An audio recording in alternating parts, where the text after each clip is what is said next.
Have you ever heard a sound in the middle of the night that made the hair on your arms stand up?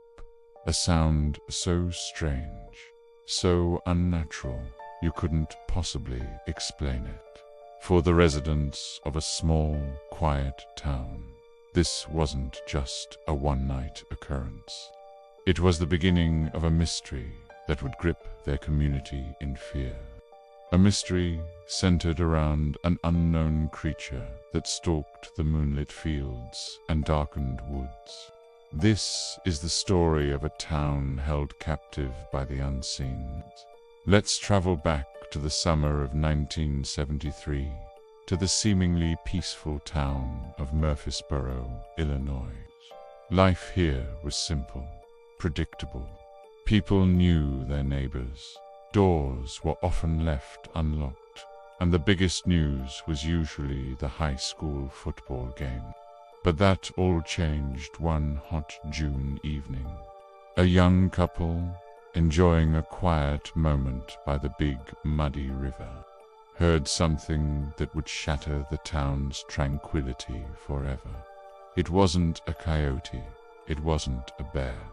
It was a shriek, a piercing, blood-curdling scream that echoed through the trees, sounding like a tortured bird and a howling woman all at once.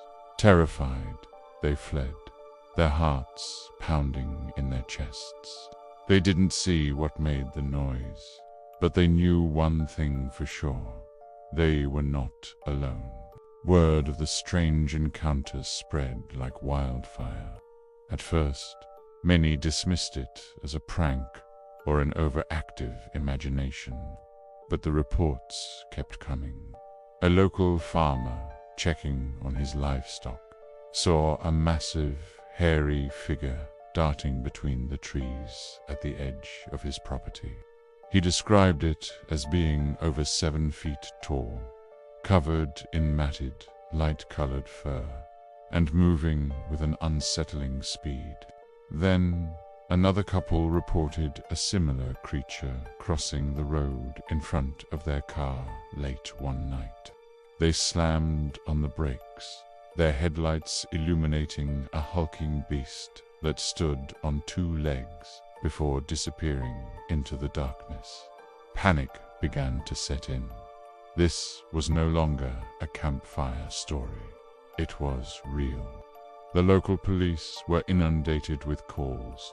The town's sheriff, a pragmatic and level-headed man, was initially skeptical, but the sheer volume and consistency of the reports forced him to take it seriously. He organized search parties, groups of brave locals and officers who combed the woods and riverbanks, their flashlights cutting through the oppressive darkness. They found footprints, huge 3-toed tracks pressed deep into the mud. They were unlike any animal track known to the region. They also found a strange black tar-like substance near the tracks, a goo that had a foul, pungent odor. The evidence was mounting, and it all pointed to something truly bizarre. The media caught wind of the story, and soon Murphysboro was a national headline. The creature was dubbed the Big Muddy Monster. As the days turned into weeks, the town's fear grew. People started locking their doors and windows, something they hadn't done in years. Parents kept their children inside after dusk. The familiar, friendly woods that bordered their homes now seemed menacing, hiding a monstrous secret. The terrifying screams continued to echo through the night, a constant, chilling reminder of the creature's presence. One of the most harrowing encounters happened at a local dog kennel. The owner was woken by a frenzy of barking and howling. When he went to investigate, he saw it. The big muddy monster was trying to break into a cage, its massive form silhouetted against the moonlight. He fired his shotgun into the air, and the creature let out that same horrifying shriek before lumbering back into the forest. With the town on high alert, a group of armed researchers and thrill-seekers descended on Murphysboro, hoping to be the ones to capture, or at least photograph, the elusive beast. They set up traps, laid out bait, and spent countless nights camped out in the woods. Yet, the monster remained a phantom. It seemed to have an almost supernatural ability to avoid detection, always one step ahead. It would be heard in one area, only for tracks to be found miles away just hours later. The creature was intelligent, cautious, and seemingly untouchable. This only added to its mystique and the growing legend. Was it an animal, a paranormal entity? No one knew.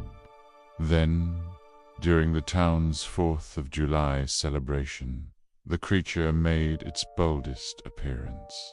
As hundreds of residents gathered in a park for fireworks, a police officer on patrol witnessed the creature standing near a line of trees, observing the festivities from a distance. The officer, along with a witness, saw the large, pale figure for a clear 30 seconds before it turned and vanished back into the woods. The sighting was so credible, it was included in the official police report. The monster wasn't just a random beast in the woods. It was watching them. This realization sent a fresh wave of fear through the community. The line between wilderness and civilization had been breached. After that summer, the sightings and screams began to fade. Just as suddenly as it had arrived, the big, muddy monster seemed to disappear. The search parties were called off. The reporters went home, and a fragile sense of normalcy slowly returned to Murphysboro. But the town was forever changed. The story became a local legend, a chilling piece of history passed down through generations. People would still talk about it in hushed tones, remembering the summer when fear had a name, the big muddy monster. But was it truly gone? Decades passed, and the mystery remained unsolved. Skeptics offered explanations: a misidentified bear, a collective delusion fueled by media hype, or an elaborate hoax. Yet, for those who heard the screams, for those who saw the hulking figure in the shadows, the experience was all too real. They couldn't explain what it was, but they knew what it wasn't. It wasn't a bear. It wasn't a man in a suit. It was something else, something unknown. The three-toed tracks were never identified, and the strange black goo was never analyzed successfully.